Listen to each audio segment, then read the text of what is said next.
ಈ ಒಂದು ಪತ್ರಿಕಾಗೋಷ್ಠಿಗೆ ನಮ್ಮ ಭಾರತೀಯ ಜನತಾ ಪಕ್ಷದ ಎಸ್ಸಿ ಮೋರ್ಚಾದ ರಾಜ್ಯ ಉಪಾಧ್ಯಕ್ಷರಾದಂತಹ ಗೋಪಾಲ್ ಗಟ್ಕಾಂಬಳೆ ಅವರನ್ನ ನಾನು ಸ್ವಾಗತಿಸ್ತಾ ಇದ್ದೀನಿ.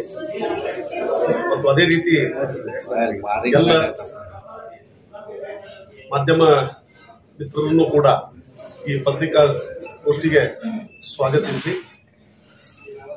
ಮೊದಲಿಗೆ ನಾನು ನನ್ನೆರಡು ವಿಚಾರಗಳನ್ನು ತಿಳಿಸಿ ನಂತರ ನಮ್ಮ ಭಾರತೀಯ ಜನತಾ ಪಕ್ಷದ ಮುಖಂಡರಾದಂತಹ ಗೋಪಾಲ್ ಗಟ್ಕಾಂಬಳೆ ಅವರು ಕೂಡ ತಮ್ಮ ವಿಚಾರಗಳನ್ನ ತಿಳಿಸಲಿದ್ದಾರೆ.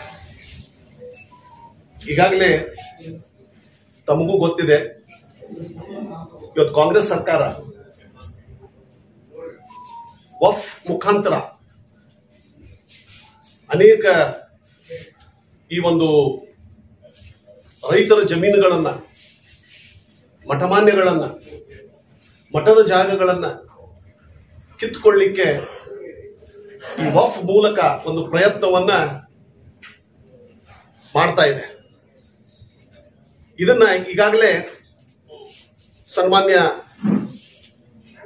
ನಮ್ಮ ಪ್ರಧಾನಮಂತ್ರಿಗಳಾದಂತಹ ನರೇಂದ್ರ ಮೋದಿಜಿ ಅವರು ಕೇಂದ್ರದೊಳಗ ಈ ವಕ್ಫ್ ಕಾಯ್ದೆಗೆ ಒಂದು ತಿದ್ದುಪಡಿಯನ್ನು ತಂದು ರೈತರಿಗೆ, ಮಠಮಾನ್ಯಗಳಿಗೆ ಮತ್ತು ಯಾರ್ಯಾರು ತಮ್ಮ ಜಮೀನುಗಳನ್ನ, ಆಸ್ತಿಗಳನ್ನ ಕಳೆದುಕೊಳ್ತಾ ಇದ್ದಾರೆ, ಇರ್ರೆಸ್ಪೆಕ್ಟಿವ್ ಆಫ್ ಎನಿ ರಿಲಿಜನ್, ಎಲ್ರಿಗೂ ಒಂದು ನ್ಯಾಯವನ್ನು ಒದಗಿಸಿಕೊಡ್ಬೇಕು ಅಂತ ಹೇಳಿ ಜಗದಂಬಿಕಾ ಪಾಲ್ ಅವರ ನೇತೃತ್ವದೊಳಗ ಒಂದು ಕಮಿಟಿಯನ್ನು ಕೂಡ ರಚನೆ ಮಾಡಿ ಆ ಒಂದು ಕಮಿಟಿಯ ಒಂದು ವರದಿಯನ್ನು ಕೂಡ ತೆಗೆದುಕೊಂಡು ನ್ಯಾಯವನ್ನು ಕೊಡಬೇಕಂತ ಹೇಳಿ ಈಗಾಗಲೇ ನರೇಂದ್ರ ಮೋದಿಜಿ ಅವರು ನಿರ್ಧಾರ ಮಾಡಿದ್ದಂಥದ್ದು. ಆ ಒಂದು ಮೋದಿಜಿಯವರ ಒಂದು ಸೂಚನೆಯ ಮೇರೆಗೆ ನಮ್ಮ ರಾಜ್ಯದ ಭಾರತೀಯ ಜನತಾ ಪಕ್ಷದ ರಾಜ್ಯಾಧ್ಯಕ್ಷರಾದಂತಹ ವಿಜೇಂದ್ರ ಅವರು ಈ ಒಂದು ವಕ್ಫ್ ಹೋರಾಟವನ್ನ ಕೈಗೆತ್ತಿಕೊಂಡು 3 ತಂಡಗಳನ್ನ ರಚನೆ ಮಾಡಿ ಇಲ್ಲಿ ವರದಿಯನ್ನು ಸಲ್ಲಿಸುವಂತೆ ಸೂಚನೆ ನೀಡಿದರು. ಅದರಂತೆ ಈಗಾಗಲೇ ತಮಗೆ ಗೊತ್ತಿದೆ, ಗೋವಿಂದ ಕಾರಜೋಳ ಸಾಹೇಬರ ಒಂದು ನೇತೃತ್ವದೊಳಗ ಬಿಜಾಪುರದೊಳಗೆ ಯಾವ್ಯಾವ ಆಸ್ತಿಗಳನ್ನ ವಕ್ಫ್ ಅಂಡರ್ದೊಳಗೆ ತೆಗೆದುಕೊಳ್ಳಿಕ್ಕೆ ಪ್ರಯತ್ನ ಆಗಿದೆ ಅನ್ನತಕ್ಕಂಥದ್ದನ್ನು ಕೂಡ ವಿಸ್ತಾರವಾಗಿ ಹೇಳಿದ್ರು. ಇದೊಂದು ಭಾರತೀಯ ಜನತಾ ಪಕ್ಷದ ಅಡಿಯಲ್ಲಿ ನಡೀತಕ್ಕಂತಹ ಒಂದು ಹೋರಾಟ. ಆದ್ರೆ ಏನಾಗಿದೆ ಅಂತಂದ್ರೆ, ಭಾರತೀಯ ಜನತಾ ಪಕ್ಷ ವಕ್ಫ್ ಹೋರಾಟ ಏನಿದೆ ಇದನ್ನು ಕೈಗೆತ್ತಿಕೊಂಡಾಗ ನಮ್ಮ ನಗರ ಶಾಸಕರಾದಂತಹ ಬಸನಗೌಡ ಪಾಟೀಲ್ ಯತ್ನಾಳ್ ಅವರು ತಮ್ಮದೇ ಆದಂತಹ ಒಂದು ಗುಂಪನ್ನ ರಚನೆ ಮಾಡಿಕೊಂಡ ಪಕ್ಷದ ಒಂದು ಶಿಷ್ಟಾಚಾರವನ್ನು ಉಲ್ಲಂಘನೆ ಮಾಡಿ ಈ ಒಂದು ರೈತರಿಗೆ ನ್ಯಾಯವನ್ನು ಕೊಡಿಸ್ತಾ ಇದ್ದೀನಿ, ಈ ಹೋರಾಟದ ಒಂದು ಕ್ರೆಡಿಟ್ ತಗೊಳ್ಳೋ ಸಲುವಾಗಿ ಒಂದು ಪ್ಯಾರಲಲ್ ಹೋರಾಟವನ್ನು ಪ್ರಾರಂಭ ಮಾಡಿದ್ರು. ಮತ್ತು ನಿಮ್ಗೆ ಗೊತ್ತಿದೆ ಬೀದರ್ದೊಳಗೆ ಏನಾಯ್ತು ಅನ್ನೋದು ಕೂಡ. ಅದನ್ನ ಅಲ್ಲಿಯ ಭಾರತೀಯ ಜನತಾ ಪಕ್ಷದ ಪದಾಧಿಕಾರಿಗಳು ವಿರೋಧ ಮಾಡಿದರು. ಹಾಗಿದ್ದಾಗ್ಯೂ ಕೂಡ ಇಲ್ಲಿ ಏನಾಗ್ಬಿಡ್ತು ಅಂತಂದ್ರೆ, ಈ ಒಂದು ನಗರ ಶಾಸಕರ ನೇತೃತ್ವದೊಳಗೆ ನಡೀತಕ್ಕಂತಹ ಹೋರಾಟ ಇದೇನಾಗ್ಬಿಡ್ತು ಅಂತಂದ್ರೆ ಮಾಧ್ಯಮದೊಳಗೆ 2 ಬಣಗಳ ಹೋರಾಟ ಅಂತ ಹೇಳಿ ಗುರುತಿಸಲ್ಪಟ್ಟಿದೆ. ಇವತ್ತು ನಿಜವಾಗಿ ಯಾವ ಉದ್ದೇಶದಿಂದ ಭಾರತೀಯ ಜನತಾ ಪಕ್ಷ ರೈತರಿಗೆ ನ್ಯಾಯವನ್ನು ಕೊಡಿಸಬೇಕು ಅಂತಕ್ಕಂತಹ ಹೋರಾಟವನ್ನ ವಿಜೇಂದ್ರ ಅವರ ನೇತೃತ್ವದೊಳಗೆ ಮತ್ತು ಸನ್ಮಾನ್ಯ BS ಯಡಿಯೂರಪ್ಪನವರ ಮಾರ್ಗದರ್ಶನದೊಳಗೆ ರೂಪಿತಗೊಂಡಿತ್ತು, ಇದನ್ನ ಈ ಹೋರಾಟವನ್ನ ರಾಜಕೀಯಕರಣ ಮಾಡಿ ಇವತ್ತ ಮಾಧ್ಯಮದೊಳಗ ಏನಾಗ್ತಾ ಇದೆ ಅಂತಂದ್ರೆ, ವಕ್ಫ್ ಹೆಸರಿನ ಮೇಲೆ ಹೋರಾಟ ಅಂತ ಹೇಳಿ ಕಾಂಗ್ರೆಸ್ಸಿನ ನಾಯಕರನ್ನ ಅಥವಾ ಇದಕ್ಕೆ ಯಾರು ಕಾರಣೀಭೂತರಾಗಿದ್ದಾರೆ ಅವರನ್ನ ದೂಷಿಸುವುದರ ಬದಲಾಗಿ ಇವರು ಕೇವಲ BS ಯಡಿಯೂರಪ್ಪನವರನ್ನ ಮತ್ತು ವಿಜೇಂದ್ರ ಅವರನ್ನ ಮತ್ತು ಯಾರು ಅವರಿಗೆ ವಿರೋಧವಾಗಿ ಮಾತನಾಡ್ತಾರೆ ಅಂತ ಹೇಳಿ ಅವ್ರಿಗೆ ಅನಿಸ್ತದ, ಅವರು ಒಳ್ಳೆಯ ಒಂದು ಉದ್ದೇಶದಿಂದಾಗಿ ಹೇಳಿದ್ರು ಕೂಡ, ಈಗ ಮೊನ್ನೆ ಸದಾನಂದ ಗೌಡರಿಗೆ ಅವರೆಲ್ಲರಿಗೆ ಒಂದು ಮನಸ್ಸಿ ಬಂದಂಗ ಮಾತಾಡ್ತಕ್ಕಂಥದ್ದನ್ನು ನಾವು ನೋಡ್ತಾ ಇದ್ದೇವೆ. ಸೊ ಹೀಗಾಗಿ ಈ ಒಂದು ಹೋರಾಟ ಅವ್ರದ್ದು ರೈತರಿಗೆ ನ್ಯಾಯ ಕೊಡುವುದರ ಬದಲಾಗಿ ಅದೊಂದು ನಮ್ಮ ಭಾರತೀಯ ಜನತಾ ಪಕ್ಷದ ನಾಯಕರ ವಿರುದ್ಧವೇ ಒಂದು ಹೋರಾಟ ಆಗಿಬಿಟ್ಟದೆ. ಮನಸ್ಸಿಗೆ ಬಂದಂಗ ಅವರು ಭ್ರಷ್ಟಾಚಾರದ ಬಗ್ಗೆ ಮಾತಾಡೋದು, ಯಡಿಯೂರಪ್ಪನವ್ರ ಬಗ್ಗೆ ಭ್ರಷ್ಟಾಚಾರ, ಆಡಳಿತ ಅಂತ ಹೇಳೋದು, ಈ ರೀತಿಯಾಗಿ ಈ ಒಂದು ವಿಜೇಂದ್ರ ಅವರನ್ನ ರಾಜ್ಯಾಧ್ಯಕ್ಷ ಅಂತ ಹೇಳಿ ಒಪ್ಕೊಳ್ಳೋದಿಲ್ಲ ಅಂತಕ್ಕಂಥದ್ದು. ಹಾಗಿದ್ರೆ ಪಕ್ಷ ನೀವು ಭಾರತೀಯ ಜನತಾ ಪಕ್ಷದಿಂದನೇ ಚುನಾಯಿತಗೊಂಡಿದ್ದವರು ಅದೀವಿ. ಸೊ ಹೀಗಾಗಿ ಈ ರೀತಿಯಾದಂತಹ ಅಂದ್ರೆ ವಿಜೇಂದ್ರ ಅವ್ರ ಬಗ್ಗೆ ಅವರು ಇನ್ನೂ ವಯಸ್ಸಿನಲ್ಲಿ ಚಿಕ್ಕವರು ಅಂತ ಹೇಳಿ ಅದೊಂದು ಬಿಂಬಿಸ್ಲಿಕ್ಕೆ ಹತ್ತಿದ್ದಾರೆ. ಅವ್ರಿಗೆ 50 ವರ್ಷ ಇದೆ ಮತ್ತು ಒಂದು ರಾಜಕೀಯ ಕುಟುಂಬದೊಳಗೆ ಬೆಳೆದಂಥವ್ರು. ಅಷ್ಟೇ ಅಲ್ಲದ ನಮ್ಮ ಯುವ ಮೋರ್ಚಾದ ರಾಜ್ಯ ಪ್ರಧಾನ ಕಾರ್ಯದರ್ಶಿಯಾಗಿ ಕೆಲಸವನ್ನು ಮಾಡಿದಂಥವ್ರು, ಸಂಘಟನೆ ಮಾಡಿದಂಥವ್ರು ಮತ್ತು ರಾಜ್ಯ ಭಾರತೀಯ ಜನತಾ ಪಕ್ಷದ ಉಪಾಧ್ಯಕ್ಷರಾಗಿ ಕೂಡ ಸೇವೆ ಸಲ್ಲಿಸಿದ್ದಾರೆ, ಸಂಘಟನೆ ಮಾಡಿದ್ದಾರೆ, ಈಗ ಅಧ್ಯಕ್ಷರಾಗಿದ್ದಾರೆ. ಇದರಲ್ಲಿ ಮೋದಿಜಿಯವರಾಗ್ಲಿ ನಮ್ಮ ಅಮಿತ್ ಶಾಜಿ ಅವರಾಗ್ಲಿ ಕುಟುಂಬ ರಾಜಕಾರಣ ಅಂದ್ರೆ ಏನು ಅನ್ನೋದನ್ನು ಸ್ಪಷ್ಟೀಕರಣ ಕೊಟ್ಟಿದ್ದಾರೆ. ಇವತ್ತು ಅವರು ಕೂಡ ಇವತ್ತು ಹೇಳ್ಬೇಕು, ಕುಟುಂಬ ರಾಜಕಾರಣ ಅಂತ ಹೇಳಿ ಈಗ ನೀವು ಸನ್ಮಾನ್ಯ BS ಯಡಿಯೂರಪ್ಪನವರಿಗೆ ಟೀಕೆ ಮಾಡ್ತೀರಿ. ಒಂದ್ ಕಡೆ ಉಪಚುನಾವಣೆ ಒಳಗ ಬೊಮ್ಮಾಯಿ ಅವರ ಮಗನ ಗೆಲ್ಲಿಸ್ಲಿಕ್ಕೆ ಅಂತ ಹೇಳಿ 7 ದಿನ ಶಿಗ್ಗಾವಿ ಒಳಗ ಇದ್ದುಕೊಂಡ ಅಲ್ಲಿ ಒಂದು ಬೇರೆ ರೀತಿ ಮಾತನಾಡ್ತೀರಿ. ಅಂದ್ರೆ ಇವರು ತಮ್ಮ ಅನುಕೂಲತೆಯ ಪ್ರಕಾರ ಏನಾಗ್ತಾರ, ಬದಲಾವಣೆ ಆಗ್ತಾ ಇರ್ತಾರೆ. ಅದಕ್ಕೆ ಅಂತೀವಿ ಚಮೇಲಿಯನ್ ಅಂತ ಹೇಳಿ ಒಂದು ಪ್ರಾಣಿ, ಅದು ಹೆಂಗ್ ಬೇಕು ಹಂಗ ಬಣ್ಣ ಬದಲು ಮಾಡ್ಕೊಡ್ತವೆ. ಈಗ ಸಂದರ್ಭ ಬಂತು ಅಂತಂದ್ರ ಹಿಂದೂ ಅಂತೀರಿ, ಮತ್ತ ಹಿಂದುತ್ವ ಕಡಿಮೆ ಮಾಡ್ತೀರಿ, ಪಂಚಮಸಾಲಿ ಅಂತೀರಿ. ಮತ್ತ ಇದಕ್ಕಿಂತ ಮೊದಲ ಯಾವುದೂ ಇರ್ಲಾರ್ದಾಗ ನಮಾಜನ್ನು ಬೀಳ್ತೀರಿ, ಟೊಪಿಗೆನೂ ಹಾಕೊಳ್ತೀರಿ, ಸುರ್ಕಂಬ ಹಂಚ್ತೀರಿ. ಅಂದ್ರೆ you go on keeping changing your colour. ನಿಮ್ಮ ಅನುಕೂಲತೆಯ ಪ್ರಕಾರ ರಾಜಕಾರಣವನ್ನ ಮಾಡತಕ್ಕಂತಹ ವ್ಯಕ್ತಿ ಇವರು. ಸೊ ಹೀಗಾಗಿ ವಿಜೇಂದ್ರ ಅವ್ರಿಗೆ ಟೀಕೆ ಮಾಡತಕ್ಕಂತಹ ಯಾವುದೇ ನೈತಿಕತೆ ನಿಮ್ಮಲ್ಲಿ ಇಲ್ಲ. ಯಾಕಂದ್ರೆ ಉಪಚುನಾವಣೆ ಒಳಗೆ 12 ಕ್ಷೇತ್ರಗಳನ್ನು ಗೆಲ್ಲಿಸಿಕೊಟ್ಟು ಭಾರತೀಯ ಜನತಾ ಪಕ್ಷ ಸರ್ಕಾರ ರಚನೆ ಮಾಡಲಿಕ್ಕೆ ಕಾರಣೀಭೂತರು ಯಾರಾದರೂ ಆಗಿದ್ರೆ ಅದು ಸನ್ಮಾನ್ಯ ವಿಜೇಂದ್ರ ಅವರು ಅಂತ ಹೇಳ್ಬೋದು ನಾವು. ಮತ್ತು ನಿಮ್ಮನ್ನು ಕೂಡ ಇಲ್ಲಿ ಸ್ಟಾರ್ ಪ್ರಚಾರಕರಂತ ಮಾಡಿದ್ರು. ಸುಮಾರು 30 ಕ್ಷೇತ್ರಗಳಿಗೆ ಅಡ್ಡಾಡಿದ್ರಿ, ಒಂದಾದ್ರೂ ಗೆಲ್ಲಿಸ್ಕೊಟ್ರ? ಒಂದು ಕ್ಷೇತ್ರನೂ ಕೂಡ ಗೆದ್ದು ಬರಲಿಲ್ಲ. ನೀವು ಎಲ್ಲೆಲ್ಲಿ ಹೋಗಿದ್ರಿ? ಮತ್ತು ಉಪಚುನಾವಣೆ ಒಳಗೆ ಶಿಗ್ಗಾವಿ ಒಳಗೆ ಹೋದ್ರಿ, 7 ದಿನ ಅಲ್ಲೇ ಇದ್ದುಕೊಂಡು ಭರತ್ ಬೊಮ್ಮಾಯಿ ಅವರನ್ನ ಗೆಲ್ಲಿಸ್ತೀನಿ ಅಂತ ಹೇಳಿ ದೊಡ್ಡ ಭಾಷಣ ಮಾಡಿದ್ರಿ. ಅಲ್ಲಿ ಪಂಚಮಸಾಲಿಯರ ಸಂಖ್ಯೆ ಜಾಸ್ತಿ ಅದ, ನಾ ಹೇಳಿದ್ರೆ ಪಂಚಮಸಾಲಿಯರು ವೋಟ್ ಹಾಕ್ತಾರ ಅಂತೇಳಿ ಹೋದ್ರಿ. ಮತ್ತ ಅಲ್ಲಿನೂ ಕೂಡ ಹಿಂದೂ ಮುಸ್ಲಿಂ ಒಂದು ವರ್ಗೀಕರಣ ಆಯ್ತು. ಅಲ್ಲಿ ನೀವು ಕೂಡ ನಿಮ್ ಭಾಷಣದೊಳಗೆ ಏನ್ ಮಾತಾಡಿರಿ, ಎಲ್ಲಾ ಹಿಂದೂಗಳು ಒಗ್ಗಟ್ಟ. ಮತ್ತೆ ಏನಾಯ್ತು ನಿಮ್ಮ ಹಿಂದುತ್ವ? ಇಲ್ಲೇನಾಯ್ತು ಅಂದ್ರೆ ನಿಮ್ಮ ಬಣ್ಣ ಜನರಿಗೆ ತಿಳಿದದ. ನೀವು ಯಾವುದೇ ಇವಾಗ ಪಂಚಮಸಾಲಿ ಬಗ್ಗೆನೂ ಹೇಳ್ಬೇಕಾದ್ರೆ ಪಂಚಮಸಾಲಿನೂ ಕೂಡ ನೀವು ಯಾವಾಗಂದ್ರೆ ಈ 2A ಹೋರಾಟದೊಳಗೆ ನೀವು ಗುರುತಿಸ್ಕೊಂಡಿರಿ. ಕಳೆದ 30 ವರ್ಷಗಳಿಂದ ನಾ ಸಮಾಜದ ಸಂಘಟನೆ ಒಳಗೆ ತೊಡಗಿಕೊಂಡವನೋದೀನಿ.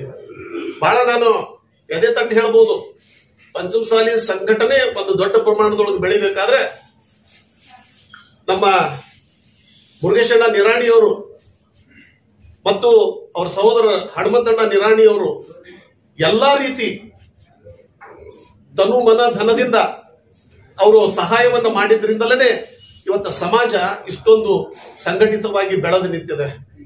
ನೀವು ಸಮಾಜಕ್ಕೆ ಏನ್ ಮಾಡಿದಿರಿ? ಯಾವಾಗ ಬಂದಿರಿ ನೀವು? ಯಾವಾಗ ನಿಮಗ ರಾಜಕೀಯ ಅಸ್ಥಿರತೆ ಪ್ರಾರಂಭ ಆಯ್ತು ಆ ಒಂದು ಹೋರಾಟದೊಳಗೆ ಬಂದ್ರಿ. ನೀವು ಬಂದರೂ ಕೂಡ ಏನ್ ಮಾಡಿದಿರಿ? ಇವತ್ತು ಅಂತೀರಿ, ಇವತ್ತ ಲಕ್ಷ್ಮೀ ಹೆಬ್ಬಾಳ್ಕರ್ ಅವರಾಗ್ಲಿ, ಕಾಶಪ್ಪನವರಾಗ್ಲಿ, ಕಾಂಗ್ರೆಸ್ಸಿನ ಕೆಲವೊಂದು ಮುಖಂಡರು ಶಾಸಕರು ಇವತ್ತೇನ ಅವ್ರಿಗೆ ಇವತ್ತು ಅಯೋಗ್ಯ ಪಂಚಮಸಾಲಿ ಶಾಸಕರು ಅಂತ ಕರೀತಾ ಇದ್ದೀರಿ. ಮತ್ತೆ ಇದೇ ಅಯೋಗ್ಯ ಶಾಸಕರ ಜೊತೆಗೆ ಸೇರ್ಕೊಂಡ ಭಾರತೀಯ ಜನತಾ ಪಕ್ಷ ಸರ್ಕಾರ ಉರುಳಲಿಕ್ಕೆ ಕಾರಣೀಭೂತರಾದವರು ನೀವೇ ಅಲ್ಲ. ಅಂದಾಗ ಈ ಒಂದು ಏನು ಸಮಾಜದ ಸಲುವಾಗಿ ಮೊದಲಿಂದ ತೊಡಗಿಸಿಕೊಂಡವರು ಮುರುಗೇಶಣ್ಣ ನಿರಾಣಿಯವರು. ಮತ್ತಷ್ಟೇ ಅಲ್ಲ, ನಿಮಗ ರಾಜಕೀಯವಾಗಿ ಪುನರ್ಜನ್ಮ ನೀಡಿದವರು ಕೂಡ ಮುರುಗೇಶ್ ನಿರಾಣಿಯವರನ್ನ ನೆನಪಿಸ್ಕೊಳ್ಬೇಕು. ಇವತ್ತೇನಂತೀರಿ? ಅಲ್ಲಿ ಮುರುಗೇಶ್ ನಿರಾಣಿ ಖಾಲಿ ಅದಾರ, ಅವನೊಬ್ಬರನ್ನ ತಗೊಳ್ರಿ. ಹರಿಹರ ಸ್ವಾಮಿ ಖಾಲಿ ಅದಾರ, ಅವ್ರನ್ನೊಬ್ಬರನ್ನ ತಗೊಳ್ರಿ. ಎಷ್ಟು ಹಗುರವಾಗಿ ನೀವು ಮಾತನಾಡತಕ್ಕಂಥದ್ದು. ಇವತ್ತೇನಾಗಿದೆ ಅಂತಂದ್ರೆ ಈ ರೀತಿಯ ಮಾತುಗಳ ಅದಕ್ಕೆ ಸದಾನಂದ ಗೌಡರು ನಮ್ಮ ಮಾಜಿ ಮುಖ್ಯಮಂತ್ರಿಗಳು ಎಲ್ಲರಿಗೂ ರೋಷಿ ಹೋಗ್ಬಿಟ್ಟದ. ಇವತ್ತು ಅವರು ಇದನ್ನ ತಡಿಕೊಳ್ಳಾರ್ದನ್ನ ಹೇಳಿಬಿಟ್ರು. ಬೀದಿ ಬೀದಿಗಳೊಳಗೆ ನೀವು ಒದರ್ತಾ ಹೋಗ್ಬೇಡ್ರಿ, ಅಲ್ಲಿ ದಿಲ್ಲಿಗೆ ಹೋಗಿ ನಿಮ್ಮ ಸಮಸ್ಯೆಗಳನ್ನ ಬಗೆಹರಿಸಿಕೊಳ್ರಿ ಅಂತ ಹೇಳಿ ಹೇಳಿದಾಗ ಅವ್ರಿಗೇನಂತಂದ್ರಿ, ನಿಮ್ಮ ಬಣ್ಣ ಬಯಲು ಮಾಡ್ತೀನಿ ಅಂತ ಹೇಳಿ ಅವ್ರಿಗೂ ಕೂಡ ಬ್ಲಾಕ್ ಮೇಲ್ ಮಾಡ್ತೀನಿ. ಸದಾನಂದ ಗೌಡರು ನಿಮ್ಮ ಅಂದ್ರೆ ಪಕ್ಷದ ಹಿತದೃಷ್ಟಿಯಿಂದ ಹೇಳಿದ್ದಾರೆ. ಆ ಒಂದು ಅವರು ಅಷ್ಟೇ ಹೇಳಿದಕ್ಕೆ ನಿಮಗೆ ಇಷ್ಟು ನೋವಾಯ್ತು. ನೀವು ಪ್ರತಿನಿತ್ಯ ಮೀಡಿಯಾದ ಮುಂದೆ ಬಂದು ನಿಂತ್ರ BS ಯಡಿಯೂರಪ್ಪ ಅಂತ ಹೇಳಿ ಬೈತೀರಿ, ಪೂಜ್ಯ ತಂದೆಯವರು ಪೂಜ್ಯ ಮಗ ಅಂತ ಹೇಳಿ ಮಾತಾಡ್ತೀರಿ. ಅವ್ರಿಗೆ ಎಷ್ಟು ನೋವು ಆಗ್ತಿರ್ಬೇಕು. ಇಷ್ಟೆಲ್ಲಾ ನಿನಗೆ ಹೆಲ್ಪ್ ಮಾಡಿದಂತಹ ನಿರಾಣಿಯವ್ರಿಗೆ ಎಷ್ಟು ನೋವು ಆಗ್ತಿರ್ಬೇಕು. ಇದನ್ನ ನಾವು ಇವತ್ತೇನಾಗಿದೆ ಅಂದ್ರೆ ಬಿಜಾಪುರದೊಳಗ ಈಗ ಪಕ್ಷದ ಕಾರ್ಯಕರ್ತರಿಗೆ ನಿರಾಶೆ ಆಗ್ಬಿಟ್ಟಿದೆ. ಏನ್ ಮಾಡ್ಬೇಕು ನಾವು ಅನ್ನೋದು ಗೊಂದಲದೊಳಗದ. ಇವತ್ತ ಈ ಪಂಚಮಸಾಲಿ ಅಂತಕ್ಕಂಥ ಹೆಸರಿನ ಮೇಲೆ ಹೈಕಮಾಂಡ್ ಅನ್ನು ಕೂಡ ನೀವು ಬ್ಲಾಕ್ ಮೇಲ್ ಮಾಡ್ತಾ ಇದ್ದೀರಿ. ಅದಕ್ಕೆ ಕಾರ್ಯಕರ್ತರು ಇಲ್ಲಿ ಉತ್ಸಾಹವನ್ನ ಕಳ್ಕೊಂಡು ಬಿಟ್ಟಿದ್ದಾರೆ. ಅದಕ್ಕೆ ನಮ್ಮ ಪಕ್ಷದ ಮುಖಂಡರಲ್ಲಿ ನಾವು ಮನವಿ ಮಾಡ್ಕೊಳ್ತೇವೆ, ಇಂತಹ ಒಬ್ಬ ಚಮೇಲಿಯನ್ ನಾಯಕ ಬೇಕಾಗ್ತಾನೆ.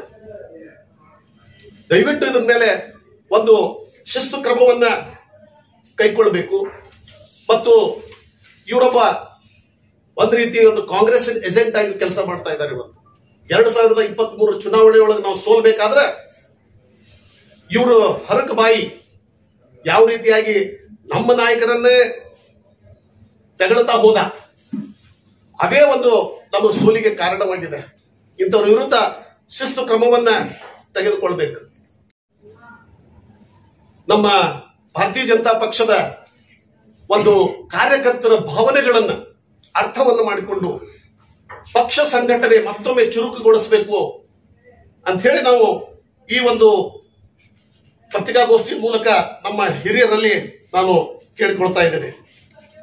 ಮತ್ತು ಅದೇ ರೀತಿಯಾಗಿ ಇನ್ನೊಂದು ವಿಷಯ ಅಂತಂದ್ರೆ, ಇವನು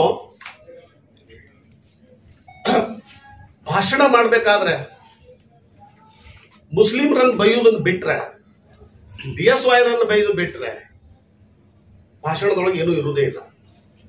ಒಂದು ನಾನು ಸಂದರ್ಭವನ್ನು ಹೇಳಿ ಬಯಸ್ತಾ ಇದ್ದೀನಿ. ಇದೇ ಸಿದ್ದೇಶ್ವರ ಗುಡಿ ಮುಂದೆ ಒಂದು ಭಾಷಣ ಮಾಡಿದವರು. ಏನಂತ, ಮುಸಲ್ಮಾನರು ಬಬಲೇಶ್ವರ ನಾಕಾದೊಳಗೆ ಆದಿಲ್ಶಾಹಿ ಸರ್ಕಲ್ ಮಾಡ್ತೀನಿ ಅಂತ ಹೇಳಿ ಜಿಗಿದಾಡ್ತಾ ಇದ್ದಾರೆ. ಅವ್ರು ಹೇಗೆ ಮಾಡ್ತಾರೆ ನಾನು ನೋಡ್ಕೊಂತೀನಿ. ನೀ ಹೇಳಿಕೆ ಕೊಟ್ಟ ಒಂದು ದಿನದೊಳಗನೆ ಆ ಸರ್ಕಲ್ ಪರ್ಮಿಷನ್ ತಗೊಂಡು ಬಂದ, ರಾಜ್ಯದ ಅನುಮತಿಯನ್ನು ಪಡ್ಕೊಂಡ, ಗೆಜೆಟ್ ಮಾಡ್ಕೊಂಡ, DC ಅವರಿಂದ ಇವತ್ತ ಇಬ್ರಾಹಿಂ ಆದಿಲ್ ಶಾ ಸರ್ಕಲ್ ಉದ್ಘಾಟನೆ ಆಗಿದೆ. ಏನ್ ಮಾಡಿದ್ರಿ ನೀವು? ಬರೀ ಭಾಷಣ ಮಾಡಿ ಹೋಗಿಬಿಡುದು ಅಷ್ಟನ? ಅದನ್ನ ತಡಿಲಿಕ್ಕೆ ಏನ್ ಮಾಡಿದ್ರಿ ಹಂಗಿದ್ರೆ? ಮತ್ ಯಾಕೆ ಜನರನ್ನ ಅನಾವಶ್ಯಕರವಾಗಿ ಈ ಒಂದು ಪ್ರಚೋದನೆ ಮಾಡಲಿಕ್ಕೆ ಪ್ರಯತ್ನವನ್ನು ನೀವು ಮಾಡ್ತಾ ಇದ್ದೀರಿ. ಮತ್ತು ನಿಮ್ಮ ಒಂದು ಲೀಡರ್ಶಿಪ್ ಏನೈತಿ ಅನ್ನೋದು ಇಲ್ಲಿ ಇವ್ರಿಗೆಲ್ಲರಿಗೂ ಗೊತ್ತದ. ಮೊನ್ನೆ ಇದೇ ನಿಮ್ಮ ಒಂದು ಕಟ್ಔಟ್ ಹರಿದು ಹಾಕಿದ್ರು. ಹರಿದು ಹಾಕಿದಾಗ ಪೊಲೀಸರು ಅವ್ರನ್ನ ಅರೆಸ್ಟ್ ಮಾಡಿದ್ರು. ಯಾರು ನಿಮ್ಮ ಪರವಾಗಿ ನಿಂತು ಪ್ರತಿಭಟನೆ ಮಾಡಿದ್ರು ಅನ್ನೋದನ್ನ ಹೇಳ್ರಿ. ಅಂದ್ರೆ ನಿಮ್ಮ ಒಂದು ಕಾರ್ಯ ಭಾಷಣಕ್ಕೆ ಮಾತ್ರ ಸೀಮಿತವಾಗಿದೆ. ಸೊ ಹೀಗಾಗಿ ಇವತ್ತ ನೀವು ಯಾವ ಮಟ್ಟಕ್ಕೆ ಹೋಗಿರಿ ಅಂತಂದ್ರೆ ಹೈಕಮಾಂಡ್ಕ್ಕೂ ಕೂಡ ಚಾಲೆಂಜ್ ಮಾಡ್ತೀರಿ. ಇವತ್ತು ರಾಷ್ಟ್ರೀಯ ಅಧ್ಯಕ್ಷರಿಗೂ ಕೂಡ ನೀವು ಅಸಭ್ಯವಾಗಿ ಮಾತನಾಡಿದ್ರಿ. ಆಕ್ಷನ್ ಹ್ಯಾಂಗ್ ತಗೊಳ್ತಾರ, ಐ ಡೋಂಟ್ ಕೇರ್ ಅಂತ ಹೇಳಿ ಚಾಲೆಂಜ್ ಮಾಡ್ತೀರಿ. ಅಂದ್ರೆ ಈ ಒಂದು ಏನು ನೀವು ಒಬ್ಬ ಕಾಂಗ್ರೆಸ್ಸಿನ ಏಜೆಂಟ್ರಾಗಿ ನಮ್ಮ ಪಕ್ಷವನ್ನ ದುರ್ಬಲಗೊಳಿಸ್ತಾ ಇದ್ದೀರಿ ಅಂತ ಹೇಳಿ ನಾನು ಖಡಾಖಂಡಿತವಾಗಿ ಹೇಳಲಿಕ್ಕೆ ಬಯಸ್ತಾ ಇದ್ದೀನಿ. ಮತ್ತು ನನಗೆ ಡೆಲ್ಲಿಯಿಂದ ಕರೆ ಬಂದಿತ್ತು ಅಂತಲೂ ಕೂಡ ಹೇಳಿದ್ರೆ ನಿಮ್ಮನ್ನು ಯಾರೂ ಕರೆದಿಲ್ಲ, ಮತ್ತ ನಾ ಯಾವುದೇ ಹುದ್ದೆ ನಿರೀಕ್ಷೆ ಮಾಡಂಗಿಲ್ಲ ಅಂತ ಹೇಳ್ತೀರಿ. ನಿಮಗೆಲ್ಲಾ ಆಶೆಗಳದಾವ. ಯಡಿಯೂರಪ್ಪರನ್ನ ಹೊಗಳ್ತಾ ಇರುವ ಸಂದರ್ಭದೊಳಗ ಏನ್ ಮಾಡಿದಿರಿ? ನಮ್ಮ ರಾಷ್ಟ್ರೀಯ ನಾಯಕರಾದಂತಹ ನಮ್ಮ ಕೇಂದ್ರ ಮಂತ್ರಿಗಳಾದಂತಹ ಪ್ರಹ್ಲಾದ್ ಜೋಶಿ ಅವ್ರಿಗೆ ಬೈದಿರಿ, ಆಮೇಲೆ BL ಸಂತೋಷ್ ಅವ್ರಿಗೆ ಬೈದಿರಿ, ಮೋದಿ ಅವ್ರಿಗೂ ಕೂಡ ನೀವು ಬೈದಿದ್ದು ರೆಕಾರ್ಡ್ ಇದಾವ. ಮತ್ತೆ ಇದು ಯಾರು ಉಳಿದ್ರಿ? ಇದು ಮತ್ತೆ ಇನ್ನೊಂದು ಪಾಯಿಂಟ್ ನಾ ಹೇಳಲಿಕ್ಕೆ ಬಯಸ್ತಾ ಇದ್ದೀನಿ ಈ ಸಂದರ್ಭದೊಳಗೆ. ಅಡ್ಜಸ್ಟ್ಮೆಂಟ್ ರಾಜಕಾರಣ ಅಂತ ಮಾತಾಡ್ತೀನಿ. ನಿನ್ನ ಅಡ್ಜಸ್ಟ್ಮೆಂಟ್, ಯಾಕಂದ್ರೆ ನಾನು ನಿಮ್ ಜೊತೆಗೆ ಯಾವಾಗಿನಿಂದ ಅದೀನಿ ಅನ್ನೋದು ನಿಮಗೂ ಗೊತ್ತದ. BL ನಮ್ಮ ಪಾಟೀಲ್ ಅವರು ಕುದುರೆ ಸಾಲೋಟಿಗೆ MP ಎಲೆಕ್ಷನ್ ನಿಂತಿದ್ರು. ಅವ್ರ ವಿರುದ್ಧ ಯಾರು ನಿಂತಿದ್ರು? ಕಾಂಗ್ರೆಸ್ ನಿಂದ MB ಪಾಟೀಲ್. ಅವಾಗ ನೀವು ಏನ್ ಮಾಡಿದ್ರಿ? BL ಪಾಟೀಲ್ರನ್ನ ನಮ್ಮ ಸಂಘದ ವತಿಯಿಂದ ಭಾರತೀಯ ಜನತಾ ಪಕ್ಷ ಟಿಕೆಟ್ ಮೇಲೆ ನಿಂದಿಸಲಾಗಿತ್ತು. ಅವಾಗ ಏನ್ ಮಾಡಿದ್ರಿ ನೀವು? BL ಪಾಟೀಲ್ ಸೋಲು ಹಂಗ ಒಂದು ಹೊಂದಾಣಿಕೆ ರಾಜಕಾರಣ ಮಾಡ್ಕೊಳ್ಳಿಲ್ವಾ? ಯಾರ್ಯಾರಿಗೆ ನೀವು ಅವರ ವಿರುದ್ಧ ವೋಟ್ ಹಾಕ್ರಿ ಅಂತಂದಿರಿ ಅನ್ನೋದು ನನಗೆ ಗೊತ್ತಿಲ್ಲ. ನಾನು ನಿಮ್ ಜೊತೆ ಇದ್ದವನದಿನಿ. ಸೊ ಹೀಗಾಗಿ ನೀವು ಮಾತನಾಡ್ಬೇಕಾದ್ರೆ ನೀವು ಒಂದು ಗ್ಲಾಸ್ ಹೌಸ್ಗಳೊಳಗೆ ನೀವು ಕೂತೀರಿ, ಆದ್ರೆ ಮತ್ತೊಬ್ಬರಿಗೆ ಕಲ್ಲು ಒಗಿಲಿಕ್ಕೆ ನೋಡ್ತೀರಿ. ಇದು ವಿಚಾರ ಮಾಡಿ ಮಾಡ್ತಕ್ಕಂಥದ್ದು. ಸೊ ಹೀಗಾಗಿ ನಿಮ್ಮ ಏನಾಗಿದೆ ಅಂತಂದ್ರೆ ಈ ಒಂದು ಒಟ್ಟಿನೊಳಗೆ ಈ ಡೊಂಗಿತನ ಅಂದ್ರೆ ಎಲ್ಲರೊಳಗೂ ಹೊಂದಾಣಿಕೆ ಅಂತ ಅನ್ನೋದು, ಅಲ್ಲಿ ತಾನು ಹೊಂದಾಣಿಕೆನೆ ಮಾಡ್ತಕ್ಕಂಥದ್ದು. ಆಮೇಲೆ ನೀವು ಹೆಂಗ್ ಆರಿಸಿ ಬಂದಿರಿ ಅದನ್ನು ವಿಚಾರ ಮಾಡ್ರಿ. ಆಮೇಲೆ ಸಮಾಜವನ್ನ ದುರ್ಬಳಕೆ ಮಾಡ್ಕೊಳ್ಳೋದು. ಇಷ್ಟು ದಿನ ಇದ್ದಿದ್ದಿಲ್ಲ ಇವರು ಪಂಚಮಸಾಲಿ ಸಮಾಜ ಹೋರಾಟದವರು. ಇಷ್ಟು ದಿನ ಒಟ್ಟೆ ಇದ್ದಿದ್ದಿಲ್ಲ ಇವ್ರು, ಎರ್ಲಿನೂ ಸಂಘಟನೆಗೂ ಬಂದಿಲ್ಲ, ಒಂದು 10 ಪೈಸಾ ಖರ್ಚು ಮಾಡಿಲ್ಲ ಇವರು. ಮತ್ತಿವತ್ತ 2A ಒಳಗಂತ ಹೇಳಿ ಬಂದು ಆ ಹೋರಾಟ ಒಳಗೆ ಏನ್ ಮಾಡ್ತಾ ಇದೀರಿ ಅಂತಂದ್ರೆ ಪಂಚಮಸಾಲಿ ಬಗ್ಗೆ ಡಿಮಾಂಡೇ ಇಲ್ಲಲ್ಲಿ.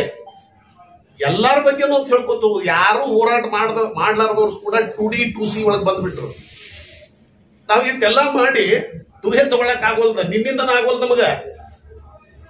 ಮತ್ತಿವತ್ತ ಕಾಶ್ಯಪ್ನವ್ರಿಗೆ ಬೈತಿ, ಲಕ್ಷ್ಮೀ ಹೆಬ್ಬಾಳ್ಕರ್ ಗೌರವದಿಂದ ಮಾತಾಡ್ರಿ. ಅದ ನಿಮಗೆ ಸದಾನಂದ ಗೌಡರು ಮಾತಾಡಿದಾಗ ಬಹಳ ನೋವಾಯ್ತು ನನಗ. ಅದ ನೀ BS ಯಡಿಯೂರಪ್ಪನವ್ರಿಗೆ, ವಿಜೇಂದ್ರ ಅವ್ರಿಗೆ, ನಿರಾಣಿ ಅವ್ರಿಗೆ ಮಾತಾಡ್ಬೇಕಾದ್ರ ಅವ್ರಿಗೆ ನೋವು ಆಗಂಗಿಲ್ವಾ?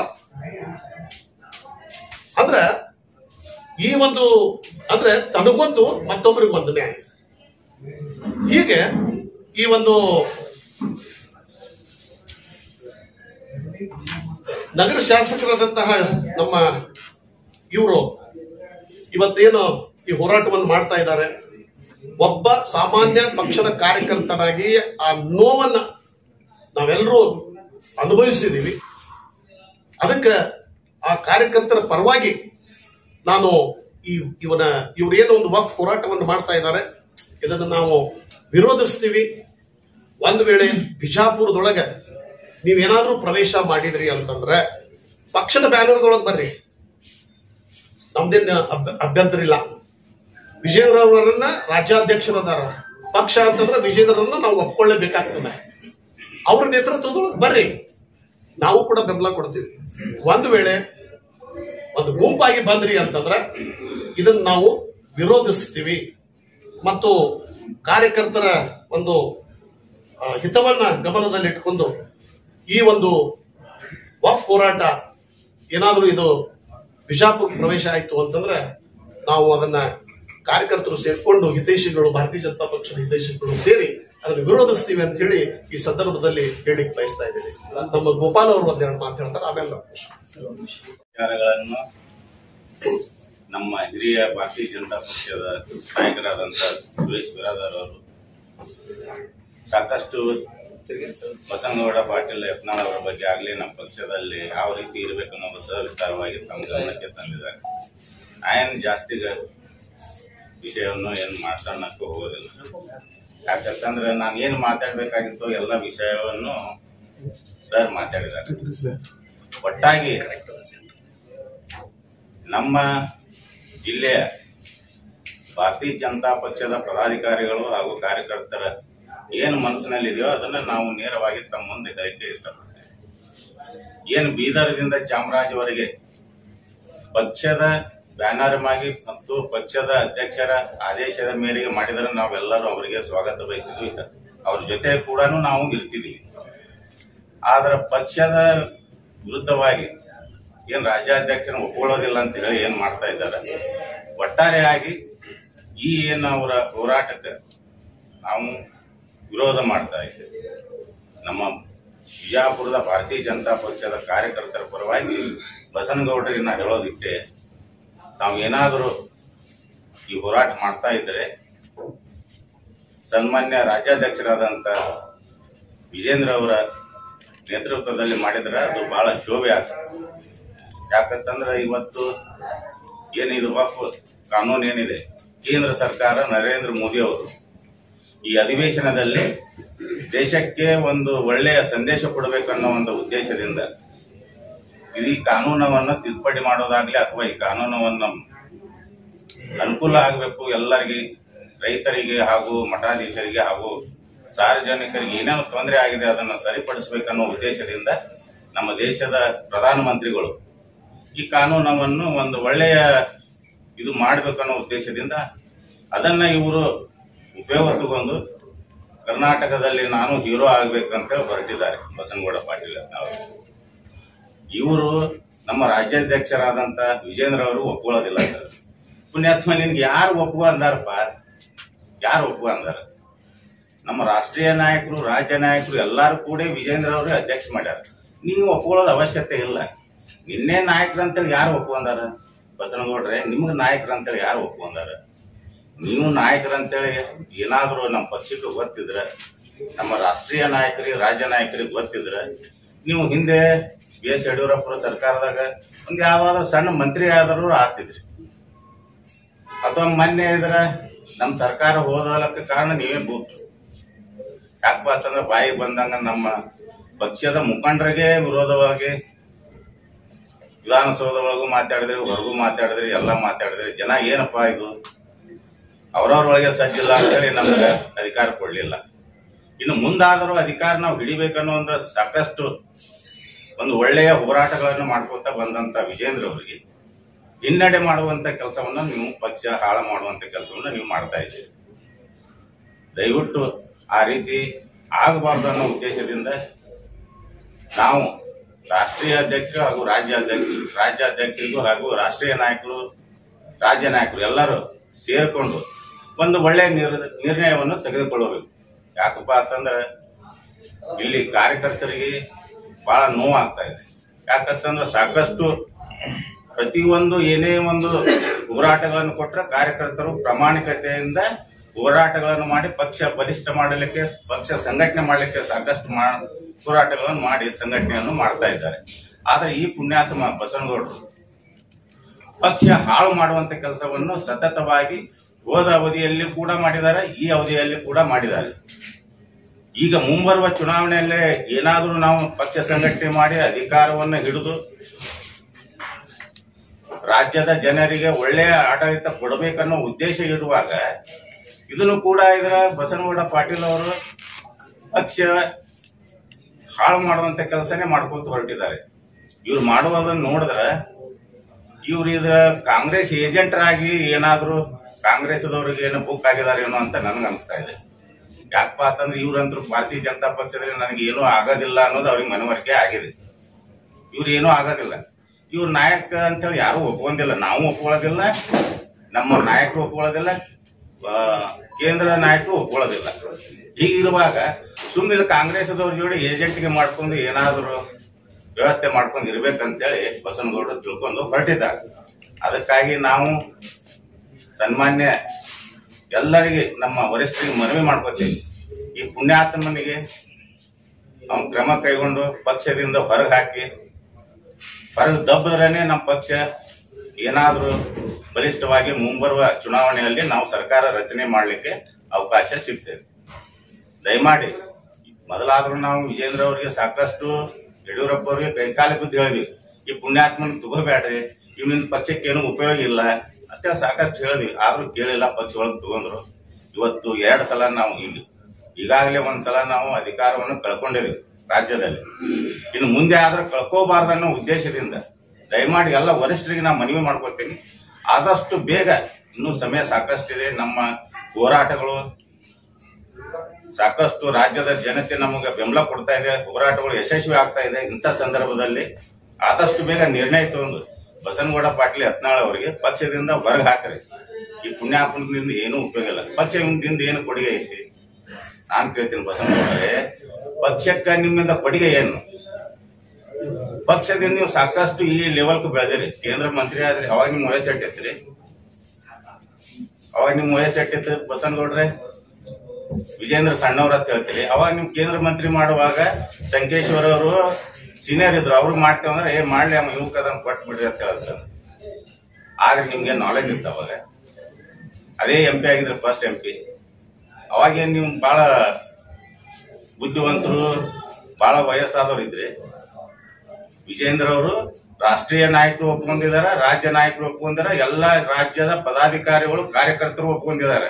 ನೀವೊಬ್ಬ ಒಪ್ಕೊಳ್ಳಿಲ್ಲ ಅಂದ್ರೆ ನಾವೇನ್ ಮಾಡಕ್ಕಾಗುತ್ತೆ? ಆದ್ರೆ ನಿನ್ನ ಒಪ್ಕೊಳ್ಳೋದು ಬಿಡೋದು ಅದು ಅವಶ್ಯಕತೆ ನಮಗಿಲ್ರಿ ಬಸನಗೌಡ್ರೆ.